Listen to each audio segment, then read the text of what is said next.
This is the Administrator. Real name? Helen. Or is it Elizabeth? Or Emily? Or, more likely than not any of those.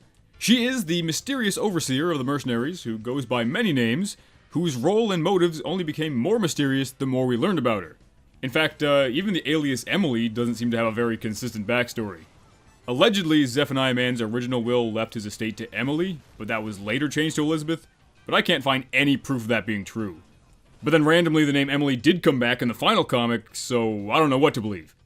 And speaking of, yeah, since the last video I did on the Mann family, the final comic has come out, which I'm sure is something that surprised a lot of us. I always planned to save the Administrator for towards the end of the series, and I'm actually glad I waited this time because her story has officially wrapped up. So if you couldn't already guess, this video does contain a lot of spoilers for the final comic if you haven't read it yet. And real quick, if you do like these videos and want to help out the channel, I do have a Patreon, with things like early videos, special Discord stuff, and a Discord raffle every month where I will give away TF2 items and even some real TF2 merchandise. So you can check that out if you're interested. Alright, anyway, starting at the very beginning, the Administrator was always one of the original 10 characters when Team Fortress 2 launched. With her, of course, being the only one that isn't actually playable. She's just the announcer, the person telling you what's going on for the purposes of gameplay. Who she is and what relevance she had to the story is completely unknown, and part of that is because TF2 really didn't have a story. All she was just a voice.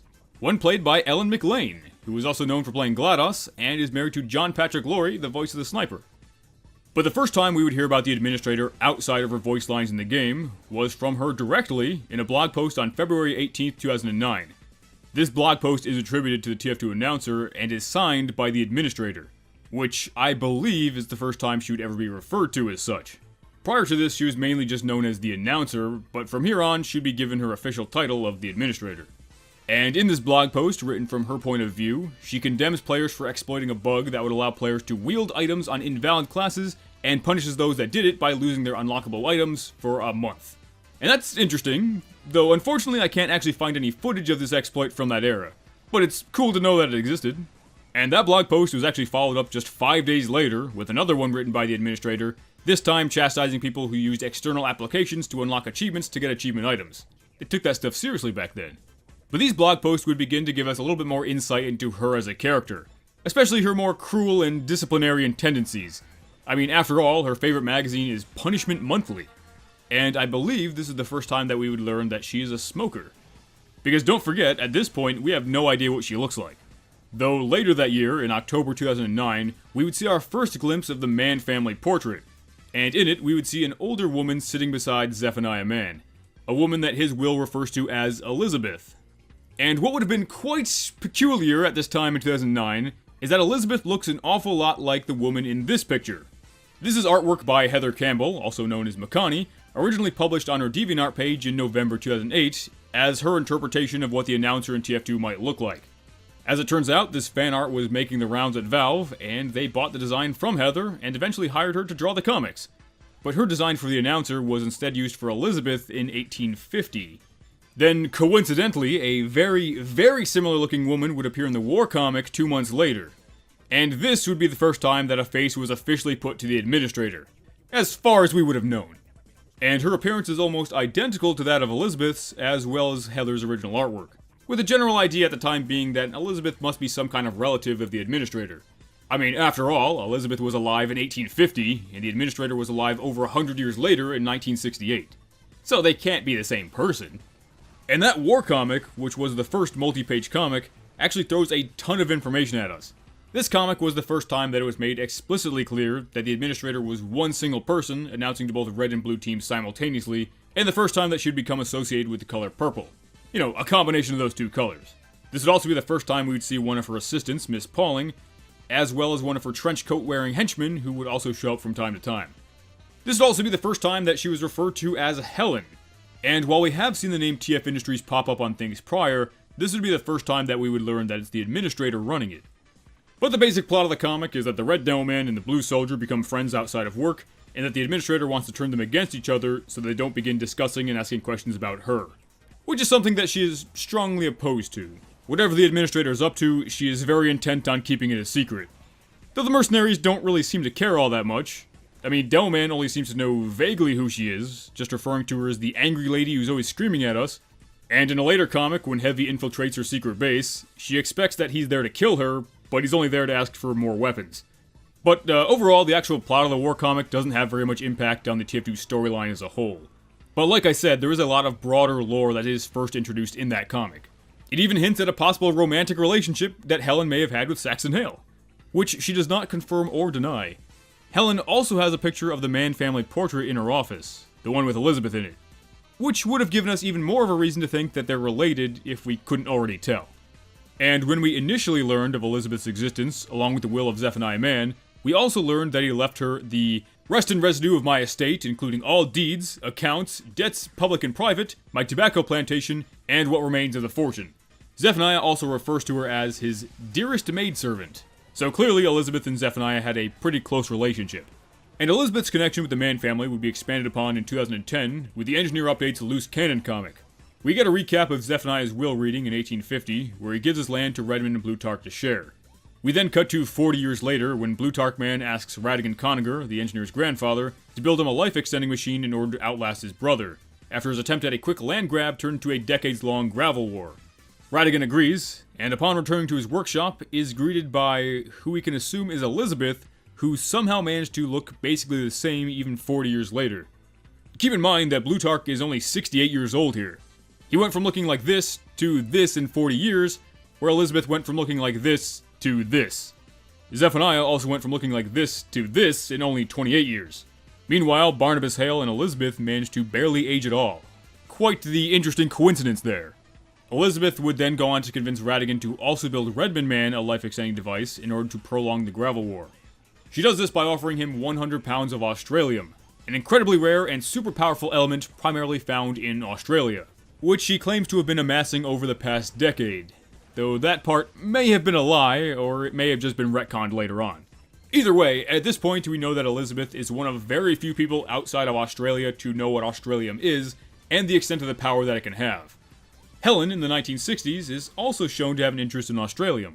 During the Pyromania update in 2012, we learned that TF Industries underbid every space program in the United States in order to secure the rights to send Poopy Joe, the American monkeynaut, into space. And in turn, the United States would supply Manco with its entire supply of Australium to use as a power source. However, when it came time to actually launch the rocket with Poopy Joe aboard, the administrator had the Australium swapped with gravel water, and the rocket would tragically explode.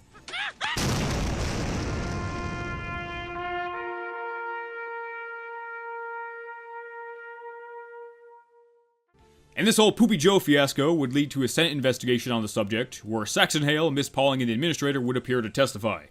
And during this trial, she reveals what she plans to do with the Australium that the government had given her, to their shock and terror. And what she actually said is a mystery to us.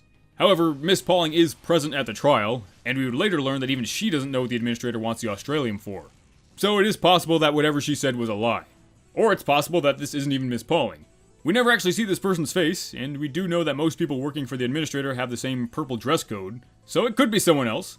But the real world answer here is probably just that they didn't think that far ahead. I'm sure that when it was drawn, it was probably intended to be Miss Pauling. This was just meant to be a hint that the administrator had grander and more sinister ambitions that we weren't meant to be privy to at that point in time. I personally don't think the administrator revealed the real reason why she needed Australium to anybody, so the best explanation here is just that she lied. And we'll see going forward that there are a few inconsistencies regarding the administrator's backstory and the entire TF2 plotline as a whole. I mean, according to this Saxon Hale postcard, the Poopy Joe rocket launch took place in 1962. But we would later learn that the TF2 mercenaries were involved in that launch, and as far as we're aware, they weren't active in the Gravel War until 1968. Though it is possible that they've been doing it longer than we think. But by this point in 2012, we know that the administrator is named Helen.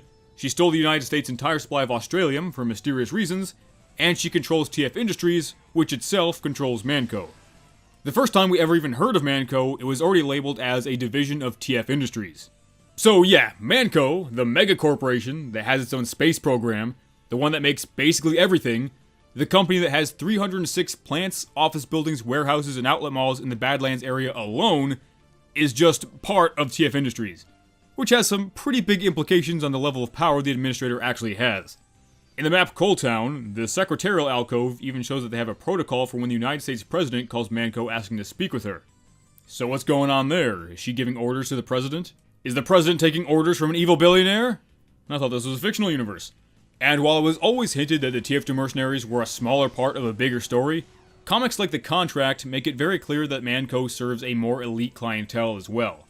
For example, in The Naked and the Dead, the Team Fortress Classic Heavy mentions a few of the Administrator's other teams of mercenaries, including Team Echelon, Team Citadel, and Team Ajax. Though the original version said Team Vanguard, but that was swapped to Ajax when the new comic came out. And we would see a glimpse of these teams and what kind of equipment they work with when the mercenaries enter the Administrator's headquarters in the Days of Worn Away. With the implication being that there are mercenary teams A through F, and that we just follow Team Fortress. Though exactly what TF in TF Industries stands for is still a mystery. I'm sure the original idea was that it stood for Team Fortress, but in the lore that doesn't exactly make sense anymore. But I always enjoyed getting the little glimpses of the other people working under the Administrator, like these shadowy henchmen, or the guys in suits who probably run the day-to-day operations. Maybe some of them are the Miss Paulings for the other teams.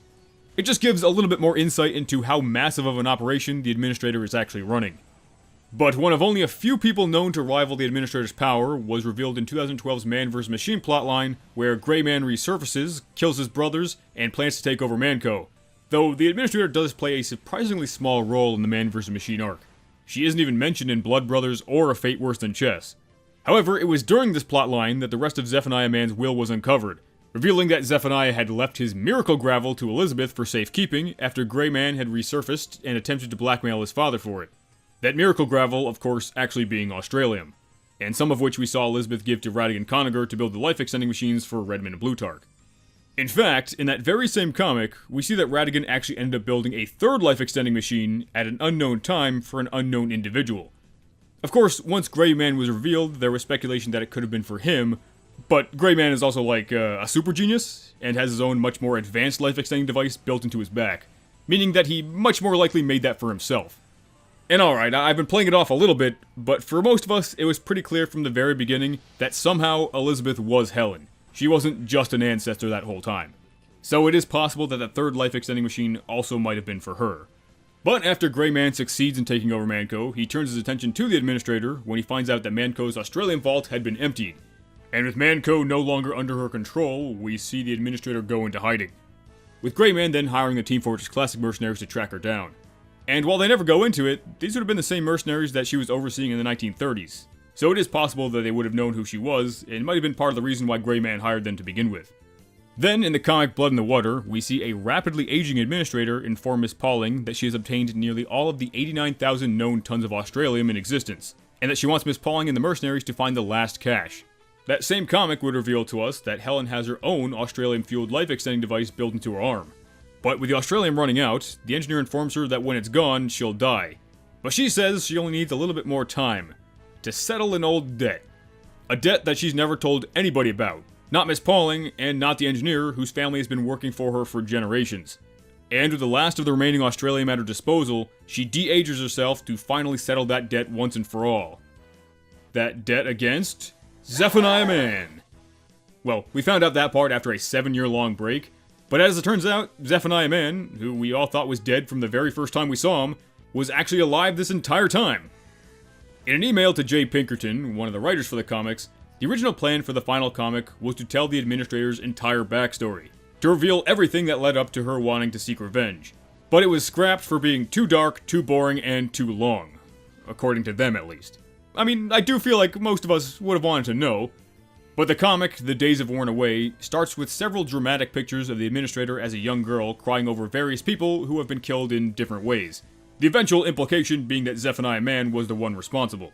And ultimately, I suppose that is a good enough recap. We don't need to know all the details. That was never really the point. But at the same time, knowing that we could have had a full backstory that included more lore behind Silas Man and Barnabas Hale, and a bunch of other random characters, feels almost like we were cheated. I mean, I would have loved to see that, and I'm sure I'm not the only one, but it is what it is. And at this point in the video, rather than just recapping the final comic, let's work it into a timeline of all the important events in the Administrator's life.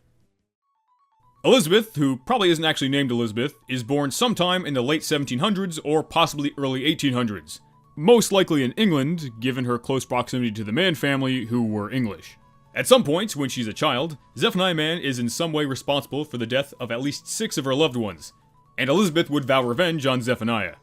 On September 2nd, 1822, Redmond, Blutarch, and Greyman are born. Grey is abducted by eagles, and their mother dies in childbirth. Elizabeth, who is now an adult, gets a job as the Mann family governess, apparently already being aware of the birth of the Mann brothers. And Elizabeth's job would be to mold the two reigning Mann brothers into champions, ruthless businessmen like their father, where one will eventually triumph over the other and become the rightful heir to the Mann family fortune. And while she initially planned to kill Redmond and Blutarch, the administrator instead raised them to fight and hate each other.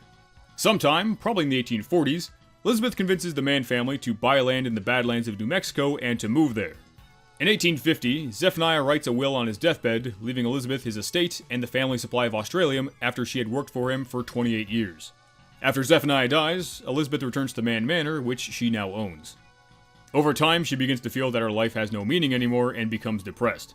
As she's about to hang herself, Greyman appears, and she hangs herself anyway, only for Grey to revive her using Australium.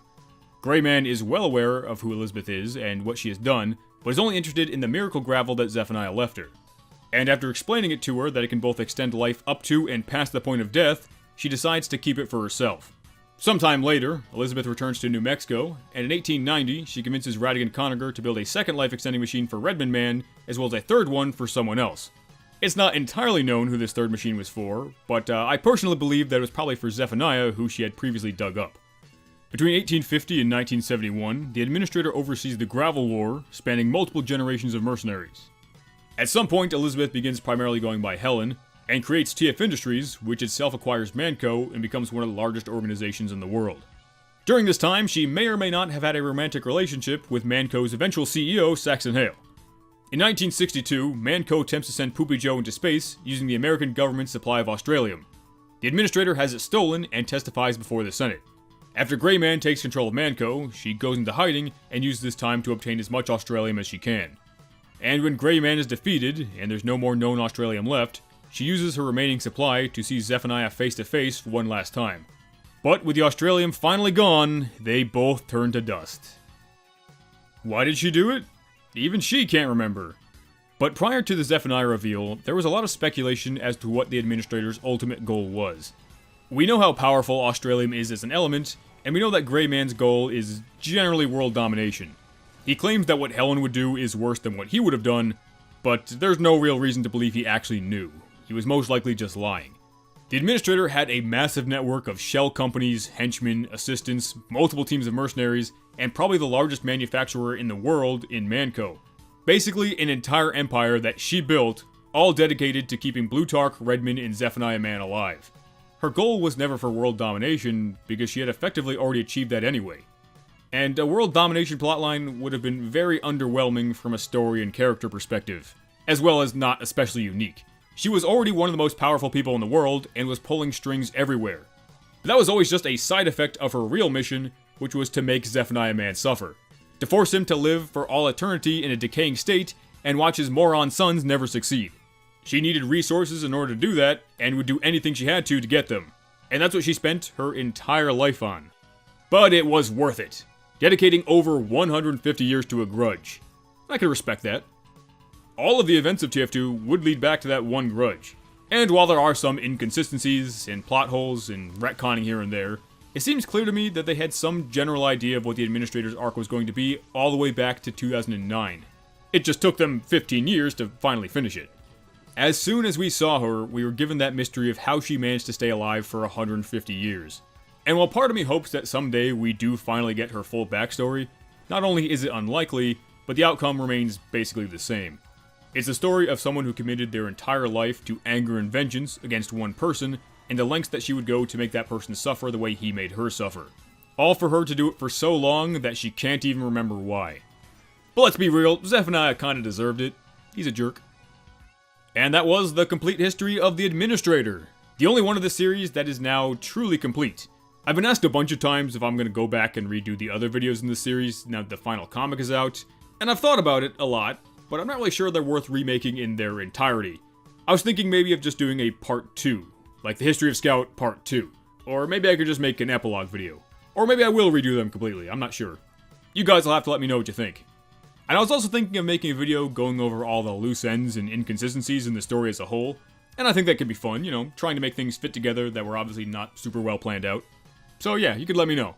But thanks for watching, and a special thanks to my patrons like Varric, Captain Forex, Eggox, Colonel, Polyvinegar, Caponicus, Kelso the Pirate, Pillsman's Fox, Some Crazy Idiot, Ozond, Evo Toaster, Salt God, Lavi, Taupe, Time Consuming, Man344, Nolan46, and Melodici.